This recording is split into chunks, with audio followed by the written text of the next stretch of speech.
زهقان تعبان والهن سهران الليل كله عشان الهلو الهين زعلان قلبه ولا لان مستقب اسمان النهلو زهقان تعبان والهن سهران الليل كله عشان الهلو الهين زعلان قلبه ولا لان مستقب اسمان النهلو زهقان والهن كله عشان الهلو يبقى زهقان ايه زهقان ايه زهقان يا المعشوق والهان ايه والحان ايه تعبان كل الشوق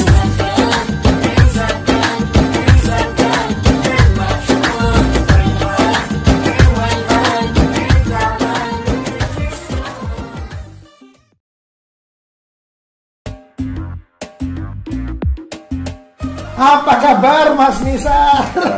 Baik. Santai, anggap aja studionya. Studio Dewi. Dewi memang studio ini sampai ya? Mas ini mau ngobrol-ngobrol soal musik gambus ini. Ya, bagaimana ceritanya awal mula perjalanan dari Nisar Ali kok sampai di gambus ini? Gini ceritanya dulu waktu sebelum gambus ya, Iya. saya itu sebenarnya sukanya sih lagu-lagu rock. Oh, rock ya Mas? Rock. Jadi waktu SMA ya, saat itu lagi boomingnya Europe dengan Final Countdown-nya. Kemudian di Indonesia ada God Bless, ada apa segala macam itu. SMA namanya darah muda, kita ngerok ya biar keren saat itu. Itu di Surabaya? Belum, saya masih tinggal di Sumeneb. Kebetulan kan orang tua saya, abah saya orang Sumeneb, ibu saya orang Surabaya. Saya masih tinggal di sana. Oke. Akhirnya kita nyanyi lagu rock lah, ikut festival itu dan lain sebagainya dengan harapan bisa jadi rocker.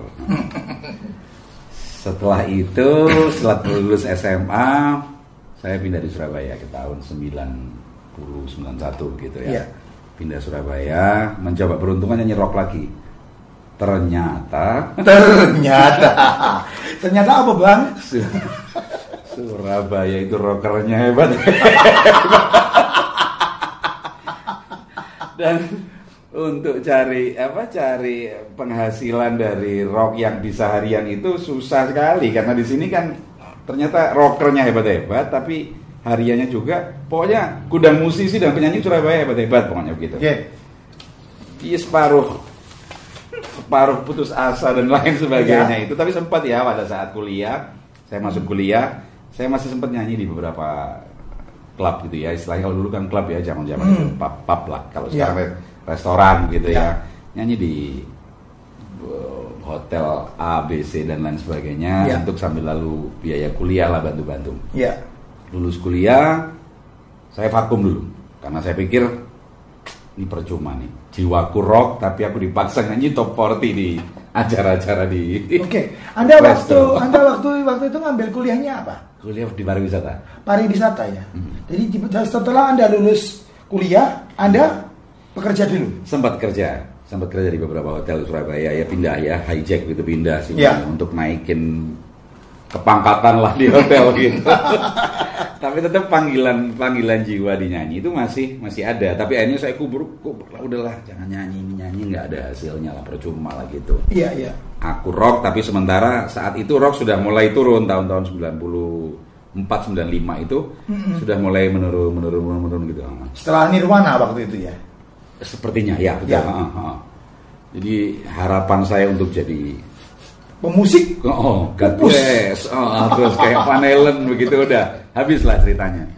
Nah kebetulan ketemu sama teman di Surabaya, iseng-iseng ketemu sama teman, saya diajak ke studio, saya kebetulan familiar ya sebelumnya di studio alat-alatnya gitu, nonton orang rekaman, yang rekaman kebetulan lagu-lagu gambus. Yang rekaman lagu-lagu gambus. Aku waktu itu duduk sama operatornya lihat. Menarik juga ya kayaknya ya kan ini mau nggak mau karena tiap hari di studio berjam-jam menghadapi lagu itu saat mereka take dan mixing, saya agak mulai nyantol lagunya ini gitu. Nah dapat kesempatannya itu gara-gara produsernya ini. Jadi begini, ada cerita satu penyanyi yang dibuatin gaet zaman itu, nadanya nggak nyampe Mas, jadi berbuah hikmah buat saya hingga hari ini. Oke. Nadanya penyanyinya ini nggak nyampe. Nah, karena kepengen produksi segera selesai. Ya. Produsen lihat saya di situ sering ikut apa segala macam. Coba Zar kamu ngisi. Nggak bisa Pak ini. Oh, coba aja dulu, ini harus produksi gini.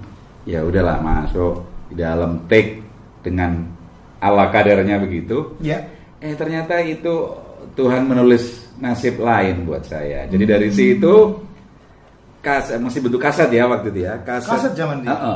Kaset itu keluar saya di side B yang nggak mungkin diputar orang. Jadi kalau zaman dulu kalau mau nonton lagu top kan ya, di set A pertama gitu. Ini saya di side B tengah-tengah. Jadi nggak mungkin orang ngerol ngulang. Tapi ternyata dari situ lagu itu ternyata lebih menarik daripada side A-nya sendiri gitu. Jadi kebetulan juga ya waktu itu. Ya. Udah ini dari situ mulailah ada yang nanya apa ini ini mulai diundang nyanyi itu mau nggak mau saya sendiri kayak nggak bisa, Gambus ini baru banget buat saya karena kan tataannya berbeda apa segala macam, penataan musiknya berbeda, cara nyanyinya beda gitu. Tapi ya sudahlah, Tuhan punya mau lain di situ nyanyi Gambus, dikenal juga jadi penyanyi Gambus ya. Itu tahun berapa kurang lebih Mas Nisar? 96 ke 97 itu. Prosesnya. Terus mulai berjalan sampai tahun 2002 ya. 2001 awal lah. Milenium atau apa saat itu ya, zamannya milenium apa. Saya mulai beraniin diri bikin project sendiri. Ya, sendiri apa segala macam sambil lalu belajar pelan-pelan dan alhamdulillah sampai saat ini. Gambus masuk Indonesia itu kurang lebih seperti apa ceritanya itu? Kalau Gambusnya sendiri dari sejarahnya sama dengan sejarah Islam yang ada yang masuk di Indonesia. Artinya kan kita bicarakan sebuah musik impor dari Arab kan? Betul begitu ya. Jadi karena pengaruh itu kemudian musik itu pun juga dikenal. Sebelumnya kayaknya kalau di Jawa kayaknya kayaknya di Aceh dulu pertama itu sama di Aceh dulu. Makanya ada kesamaan antara lagu Saman itu ya di Aceh, tari Saman itu sama lagu-lagu Gambus.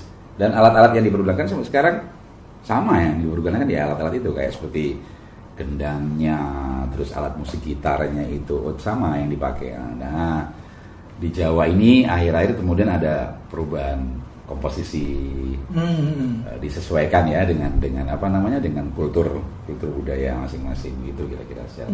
Yang mempopulerkan Gambus di Indonesia? Ini menarik. Yang mempopulerkan Gambus di Indonesia itu namanya Syekh Albar.